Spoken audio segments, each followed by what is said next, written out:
All right, we're working Snickers. I want to show you all of the commands that she knows. So this is the wait, which is what you'll do before leaving your gate. So safety, she needs to sit down, wait, and then when yeah, you can do it again. She does like, to go for walks, and so we just want to have really good manners before leaving. That was nice. Good girl. We want her bottom on the ground. Good job. Good girl. We're going to work on heel. All right, go like between cars here. So this is a little bit of like priming. So we call this priming the pump, just getting her dialed in. So what happens is our body language starts to put the dog in training mode, because they know these drills. They understand, okay, when my owner is going this way, I'm supposed to follow them. When they're turning left, I'm supposed to yield to that pressure. It's also the time to see, how much e-collar does she need? What levels is she at? How excited she is. Now, this isn't her first session of the day, so she looks, a little calmer. We've got some other doggies.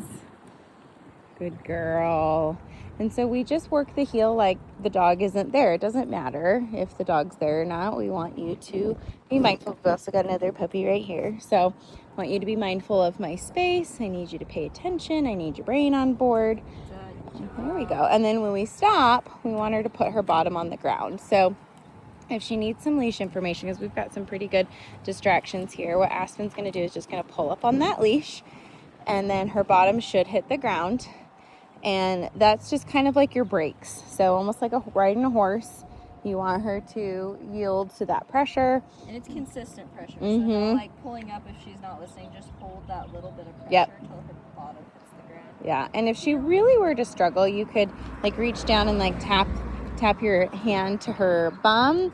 If those were pretty minor distractions, but they were distracting nonetheless. And so if she needed more information, we could give that by just putting our hand on her bottom and showing her, we need you to sit down. So we're going to walk a little bit. Why don't you just walk to the end of the street?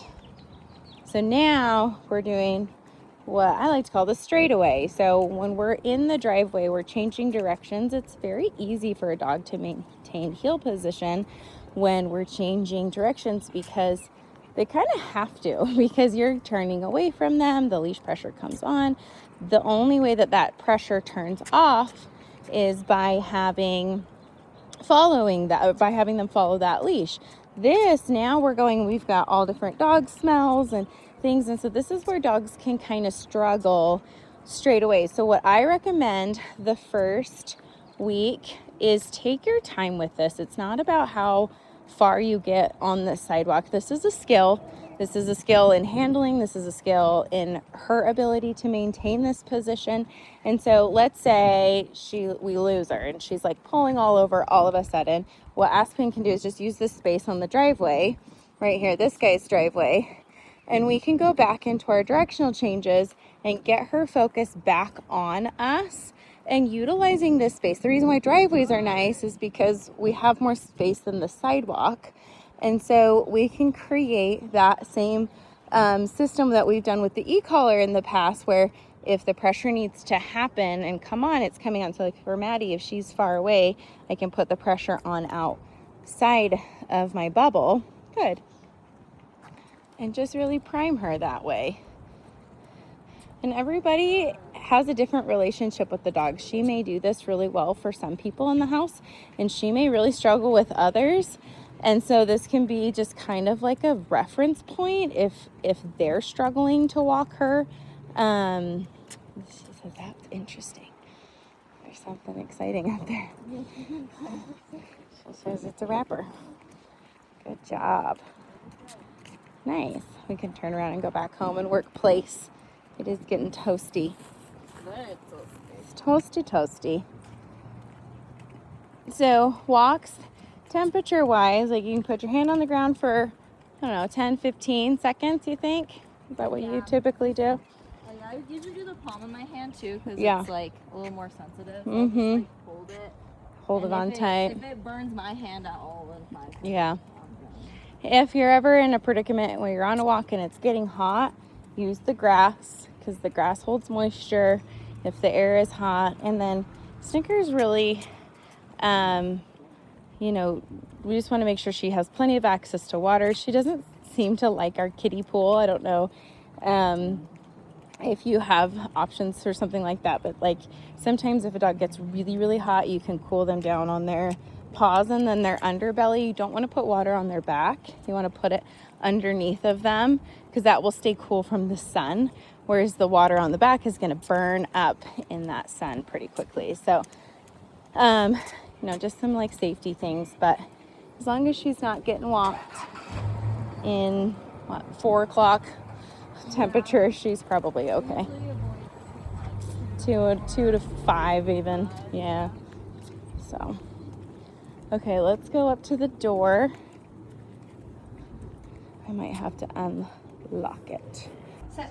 Okay, so same thing here. She wants to come back in the house. We're gonna work on her putting her bottom on the ground. Good. So that's how I use the E pressure instead. Nope, sit. And just help her through it. Good. Nice. It's harder in a tight space. No, sit. And just pull her through. Yep. I like to redo it too because she's been struggling with this specific part of U-turn. So, U-turn. Good girl, Snicks. Yes. Snicker juice. Yes, Snickers. Yeah, and then she can go in the house. There she goes. Yep, let's do place. I'm gonna be our stranger here. So one thing we've done with a couple of our drop-offs and pickups is we like to have her in a down if she's gonna be really, really exciting. Hold my camera here. So we also put this little leash just underneath something so that way she can't, like, so for some of our drop-offs and pickups, you won't have this necessarily with other dogs, but just with people, if she comes off the place bed and people reward her because they're like, Snickers, it hurts her ability to stay because instead we communicate breaking, the command brings the reward. And so having people that are coachable, she can have social time, that's fine, but I want you to have the ability of saying, okay, now we're done being social. I need you to go to the dog bed and stay there. Good job. She's already done this once today, so she says, I've had lots of practice, like just the last couple days. Good job. Good girl. Good girl, Snickers. That would have triggered my dog. Yeah. Yeah, she doesn't bark. Good job. So just some good things to kind of work on when she comes home. She's doing good. She's looking at Aspen like, hey, what's next? Good girl. Good girl.